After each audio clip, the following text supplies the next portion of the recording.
Like she's wearing a red scarf. All right, it is 50-something degrees outside. All right, and then there was another dude. Here he goes. Wearing the red. As I was getting off the bus, started wearing the red vehicle. Right, in threes. Right, red scarf, red vehicle, intersecting. All right, talk about that. Intersecting.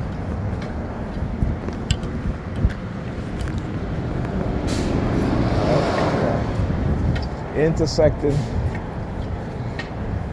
Right, that is what they do. We'll call them anyway. As I was saying, so this young woman, and I'll call her a young woman, not a young female, because clearly she's young and she's a woman.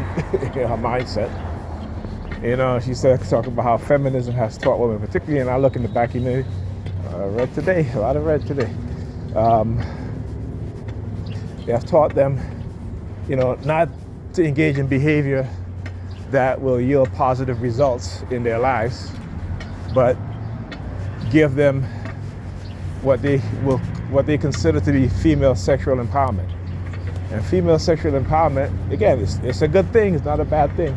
But what happens when you sell it to women who engage in all sorts of sexual exploits, right?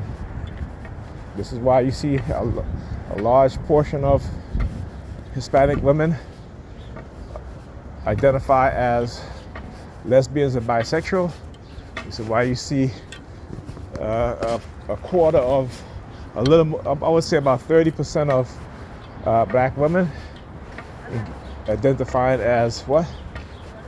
Lesbian or bisexual, right? And this is what they've taught them. I keep my smile all the time. They've taught them to engage in all kinds of sexual behavior, right? And what do we see today? When you look at the group of people who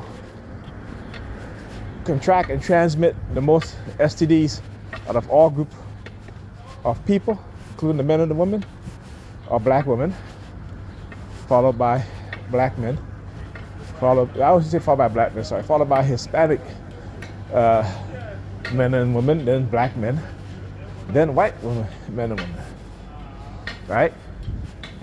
Then you look at the whole body positivity movement, where you have all these black women, 4 out of 5. Again, I'm not making this up.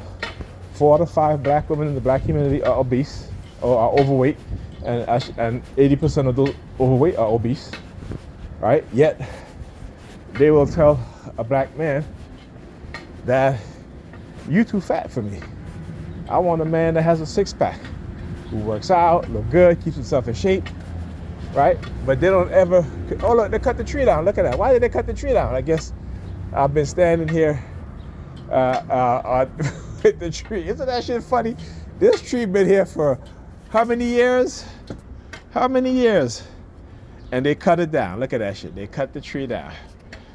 Wow. I guess, first of all, that tree there never gave me any sort of emotional or any sort of confidence. It was just there. It was just there, right? I could have been facing out in the street. But nature is a wonderful thing, and it's great to look at.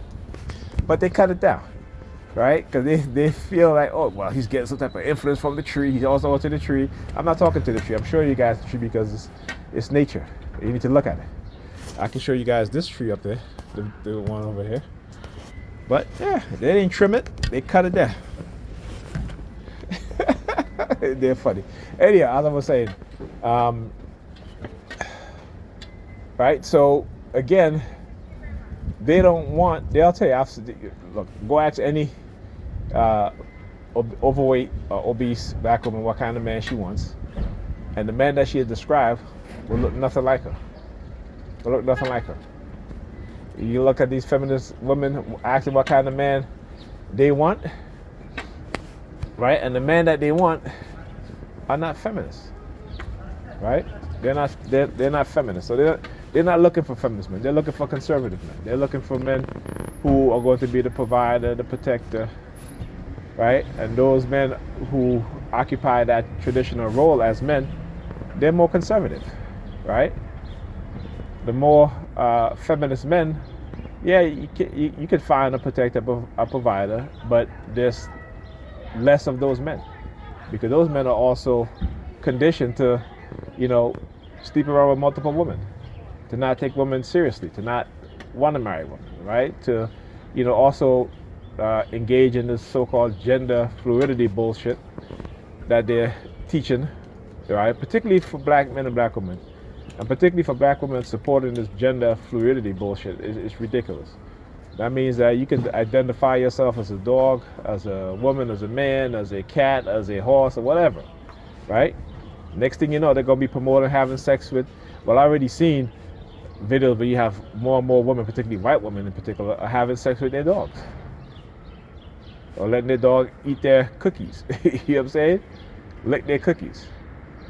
That's the, what I'm saying, like, what is being done to society, and particularly, like I said, the black community is the first to be victimized by these individuals who are in a position of authority and power, and who wants to create programs for the broader society. They start within the black community first, and particularly when it comes to certain type of behavior and certain type of thinking. So when I talk about cognitive warfare has always been waged on the black community. Okay, now we may have called it other things. We may have called it psychological conditioning, dark psychology, coercive persuasion program, and so forth, brainwashing. But now with social media and their being able to manipulate us through social media content, through stories on social media, just like these consumer magazines in the past, social media has replaced those consumer magazines in the past to give women more fantasies, right? To give them more ideas and to give them more options to engage in fantasies that don't really produce positive results for them, only temporarily feeling of happiness or pleasure, right? And so this is something we have to understand. But yeah, they cut the tree down. That's okay. I got the little thing right there. Got that tree right there, and they got these trees right here. So it's all right. Maybe I'll stop pointing this way instead. Okay.